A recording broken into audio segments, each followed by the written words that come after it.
Hello students, welcome to our channel Banking Studios. So students, ఇది మన banking awareness series లో part number 3. ఇందులో మనం న్యూ ఇండస్ట్రియల్ పాలసీ అంటే ఏంటి, దాని ఇంపార్టెన్స్ ఏంటి, తర్వాత ఫస్ట్ ఇన్ బ్యాంకింగ్ సిస్టమ్ అంటే బ్యాంకింగ్ సిస్టంలో ఫస్ట్ ఇనిషియేటివ్స్ తీసుకున్న బ్యాంక్స్ చాలా ఉంటాయి. అంటే చూడండి, ఇప్పుడు ఫర్ ఎగ్జాంపుల్ ఇప్పుడు మనం చెక్ బుక్స్ వాడుతున్నాం, ఏటీఎంస్ వాడుతున్నాం అండ్ ఇంటర్నెట్ బ్యాంకింగ్ వాడుతున్నాం, ఇట్లా రకరకాల సర్వీసెస్ అన్ని వాడుతున్నాం కదా.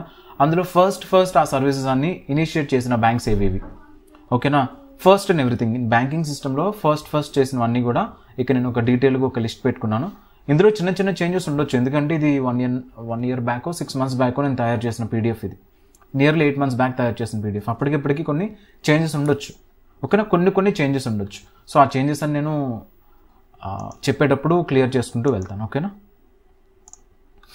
సో చూడండి, ఇక్కడ new industrial policy. So new industrial policy అంటే ఏంటండి? సో ఆ పాలసీ తీసుకొచ్చిన తర్వాత అందులో the most important thing LPG అంటే ఏంటి?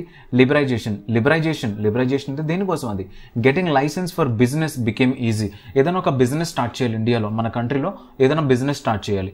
సో అలా బిజినెస్ స్టార్ట్ చేయాలంటే లైసెన్స్ తెచ్చుకోవడం సింపుల్ అనమాట, ఓకేనా. అంతకుముందు ఏంటంటే లైసెన్స్ తెచ్చుకోవాలంటే చాలా ప్రాసెస్ ఉంటుండే, బట్ ఆ తర్వాత ఏం జరిగిందంటే లైసెన్స్ తెచ్చుకోవడం సింపుల్ అయింది. నెక్స్ట్ ప్రైవేటైజేషన్ అంటే ఏం లేదు, services provided by government now also can be served by private organisations. అంటే గవర్నమెంట్ ప్రొవైడ్ చేసే సర్వీసెస్ ఏవైతే ఉంటాయో అవి ఇక పైన, అంటే ఆ తర్వాత నుంచి 1991 ఎల్పిజి వచ్చిన తర్వాత నుండి ప్రైవేట్ ఆర్గనైజేషన్స్ కూడా సేమ్ సర్వీసెస్ని ప్రొవైడ్ చేయొచ్చు, ఓకేనా. ఓన్లీ గవర్నమెంటే కాక ప్రైవేట్ ఆర్గనైజేషన్స్ కూడా ఆ సర్వీసెస్ని ప్రొవైడ్ చేయొచ్చు. గవర్నమెంట్ స్కూల్స్ ఉన్నాయి, ప్రైవేట్ స్కూల్స్ ఉన్నాయి, గవర్నమెంట్ హాస్పిటల్స్ ఉన్నాయి, ప్రైవేట్ హాస్పిటల్స్ ఉన్నాయి. అవన్నీ కూడా ఎల్పిజి ద్వారా స్టార్ట్ అయినవి, ఓకేనా. సో గ్లోబలైజేషన్, అలాగే బ్యాంకింగ్ కూడా గవర్నమెంట్ బ్యాంక్స్ ఉంటాయి, పబ్లిక్ సెక్టర్ బ్యాంక్స్ ఉంటాయి, అదేవిధంగా ప్రైవేట్ సెక్టర్ బ్యాంక్స్ కూడా ఉంటాయి. గ్లోబలైజేషన్ అంటే ఏంటి అంటే బయట కంట్రీస్, ఫారెన్ కంట్రీస్లో ఉండే కంపెనీస్ ఏమైనా ఇండియాకి వచ్చి ఇండియాలో బిజినెస్ స్టార్ట్ చేయొచ్చు. Foreign companies and technology is welcome in India, okay. చాలా ఇంపార్టెంట్ ఇది. ఈ న్యూ ఇండస్ట్రియల్ పాలసీ 1991 వచ్చిన తర్వాత అదొక ఇండియన్ ఇండస్ట్రీ సిస్టంలో ఇది ఒక పెద్ద ల్యాండ్ మార్క్ అని చెప్పుకోవచ్చు, ఓకేనా. తర్వాత by using this policy RBI started issuing private bank licence. So ఈ పాలసీని యూజ్ చేసుకునే ఆర్బీఐ ఏం చేసింది? Started issuing private bank licence. So ఏవైతే బ్యాంకింగ్ ఇండస్ట్రీ స్టార్ట్ చేద్దాం అనుకుంటున్నారో ప్రైవేట్గా, వాళ్ళకి లైసెన్స్ ఇవ్వడం స్టార్ట్ చేసింది. 10 private sector banks during 1993 to 1994 ఒక 10 ప్రైవేట్ సెక్టర్ బ్యాంక్స్కి లైసెన్స్ ఇచ్చిందనమాట. అందులో కొన్ని ఇంపార్టెంట్ బ్యాంక్స్ ఏంటంటే ఐసిఐసిఐ కావచ్చు, హెచ్డిఎఫ్సి కావచ్చు. ఇప్పుడు HDFC is the largest private bank, ICICI వచ్చేసరికి stands at the second position, okay. UTI అంటే ఏంటంటే అప్పట్లో యూటీఐ అని పిలిచేవారు, బట్ ఇప్పుడు ఏంటది? Axis bank. 2007లో దాన్ని నేమ్ మార్చారండి యాక్సిస్ బ్యాంక్గా, ఓకేనా. నౌ దాన్ని యూటీఐ అని పిలుస్తున్నాం, యాక్సిస్ బ్యాంక్ అని పిలుస్తున్నాం. In 2003 to 2004 2 more banks were given license. అవేంటేంటి? కోటక్ మహీంద్రా బ్యాంక్ ఒకటి, ఎస్ బ్యాంక్ ఒకటి, ఓకేనా. In 2014 Bandhan Bank and IDFC banks were also given licence. ఇలా రకరకాల బ్యాంక్స్కి లైసెన్స్ ఇచ్చారండి. కాకపోతే మీకు ఆ బ్యాంక్ ఎప్పుడు స్టార్ట్ అయింది, ఎలా స్టార్ట్ అయింది కావాలి కాబట్టి కొన్ని ఎంతూజియాస్టిక్ మైండ్స్ ఏంటంటే ఆగవు అనమాట. సో వాళ్ళ కోసం ఈ చిన్న ఇన్ఫర్మేషన్ అంతే, అంత గుర్తుపెట్టుకోవడానికి అవసరం లేదు, జస్ట్ మీకు తెలియాలి కాబట్టి, ఓకేనా. మర్జర్. సో మర్జర్ అంటే ఏంటి? ఒక 2 లేదా 3 బ్యాంక్స్ని కలపడం అనమాట, కలిపి ఒక సింగిల్ బ్యాంక్గా బిజినెస్ రన్ చేయడం.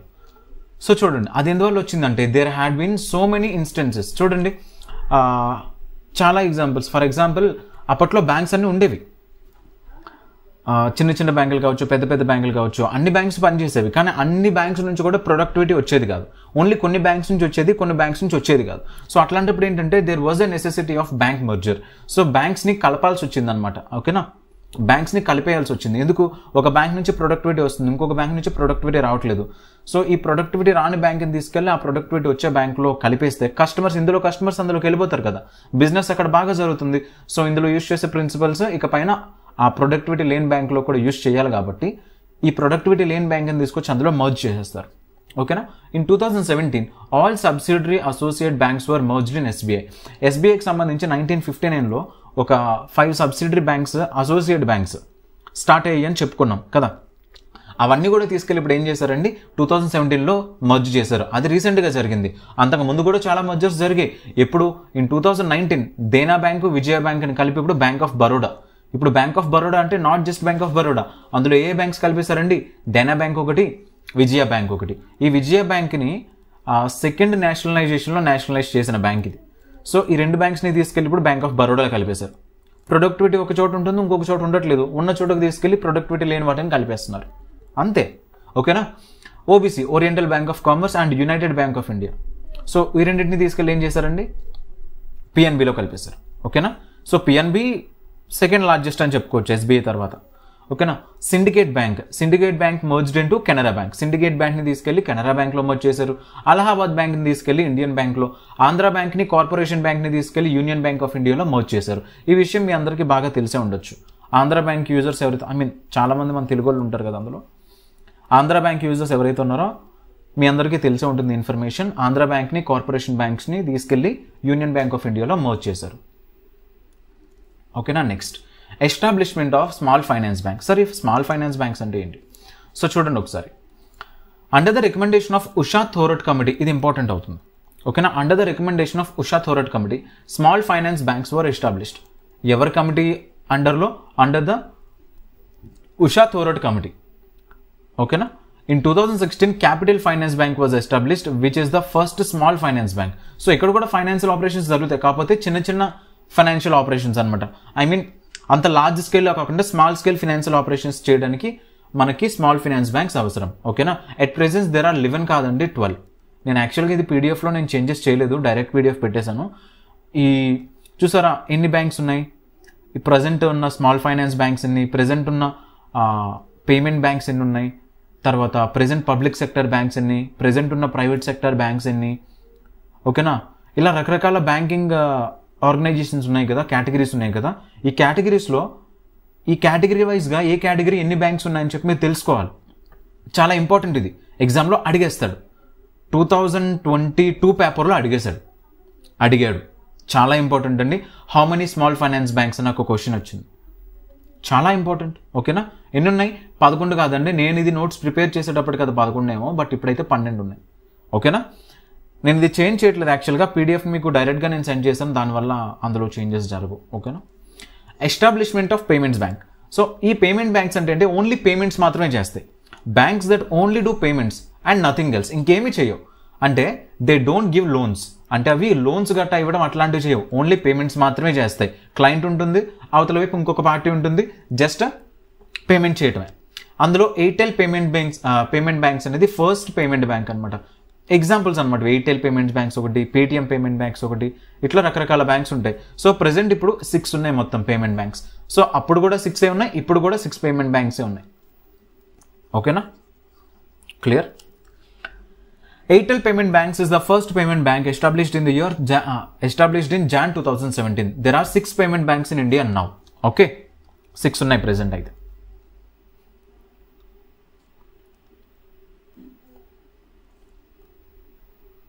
సో చూడండి, ఫస్ట్ ఆర్బీఐ గవర్నర్ ఎవరండి? Sir Osborne Smith. And first Indian RBI governor ఎవరు? CD Deshmukh. First bank to introduce ATM in India. ఇది ఇంపార్టెంట్ అండి, ఇవి కొన్ని ఇంపార్టెంట్, నేను బాగా ఇంపార్టెంట్ మార్క్ చేస్తాను, కొంచెం గుర్తుపెట్టుకోండి. ఓకేనా. 1 second.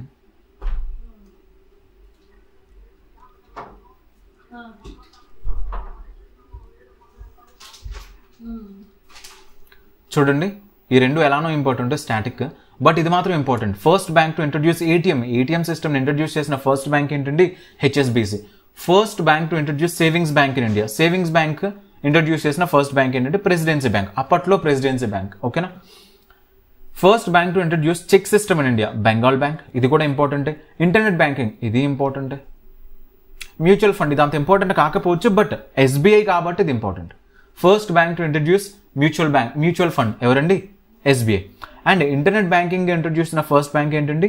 ICICI. Credit card introduce చేసింది CBI, Central Bank of India. అన్ని ఇంపార్టెంటే. ఫస్ట్ ఫారెన్ బ్యాంక్ అండి, ఇది ఇంపార్టెంటే. ఇది కొంచెం ఇంపార్టెంటే కానీ మరి అంత కాదు. ఓకేనా, అంత ఇంపార్టెంట్ అయితే కాదు. 1 సెకండ్.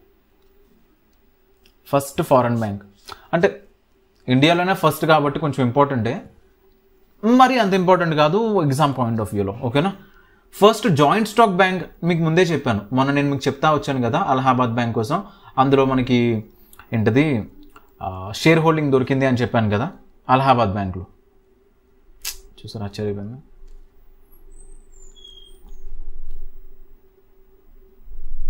ఇక్కడ ఉంది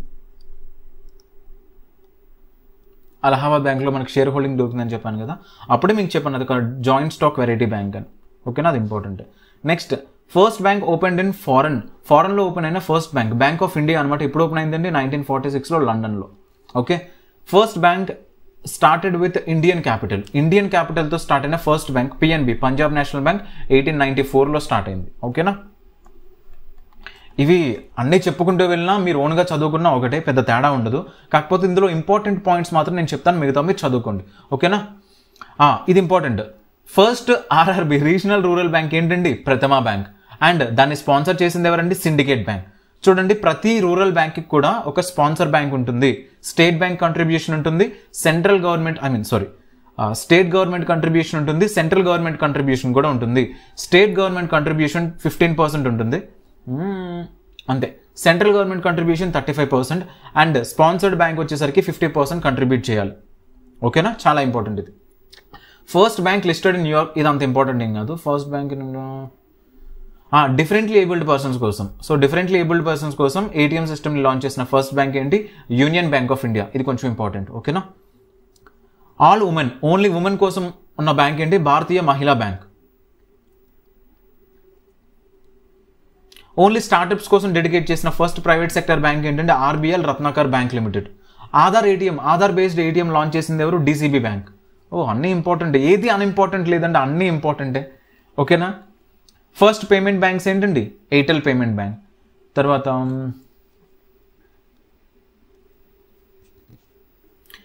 ఇది చూడండి ఒకసారి, to introduce robots in banking system. First bank to introduce robots in banking system HDFC. ఇది బాగా ఇంపార్టెంట్, మర్చిపోద్దు, చాలా ఇంపార్టెంట్. తర్వాత లార్జెస్ట్ పబ్లిక్ సెక్టర్ బ్యాంక్ ఏంటి ప్రెసెంట్ ఇండియాలో? ఎస్బీఐ. తర్వాత లార్జెస్ట్ ప్రైవేట్ సెక్టర్, ఇది తప్పు. ఇప్పుడు present largest private sector bank HDFC ఉంది. నేను నోట్స్ ప్రిపేర్ చేసే టైంకి ఐసిఐసి ఉంటుండే, కానీ ఇప్పుడైతే హెచ్డిఎఫ్సి. ఓకేనా, అప్పటికి ఐసిఐసి ఉంటుండే, ఇప్పుడు మాత్రం హెచ్డిఎఫ్సి. ఓకేనా, నెక్స్ట్, లార్జెస్ట్ ఫారెన్ బ్యాంక్ ఏంటి? Standard chartered bank in India. తర్వాత మోర్ బ్రాంచెస్, ఇండియాలో మోర్ బ్రాంచెస్ ఏ బ్యాంక్ ఉన్నాయండి? ఎస్బీఐకి ఉన్నాయి. క్లియర్? సో ఈ పార్ట్ అయిపోయిన తర్వాత మనకి నెక్స్ట్ పార్ట్ చాలా ఇంపార్టెంట్ అండి. ఈ పార్ట్ అంత ఇంపార్టెంట్ కాకపోవచ్చు, జస్ట్ మీరు చదువుకున్నా మీకు అర్థమైపోతుంది, దీనికి ఎక్స్ప్లెనేషన్ అంతగా అవసరం లేదు.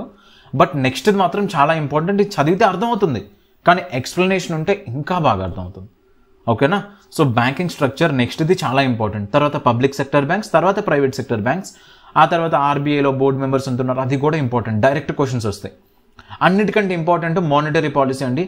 ఈ మానిటరీ పాలసీ ఎంత ఇంపార్టెంట్ అంటే మీకు కరెంట్ అఫైర్స్లో అడగవచ్చు స్టాటిక్ జీకే కింద, లేదంటే ఇంటర్వ్యూలో డైరెక్ట్గా ఫేస్ టు ఫేస్ క్వశ్చన్స్ అడగవచ్చు. చాలా ఇంపార్టెంట్, వెరీ వెరీ ఇంపార్టెంట్. ఓకేనా.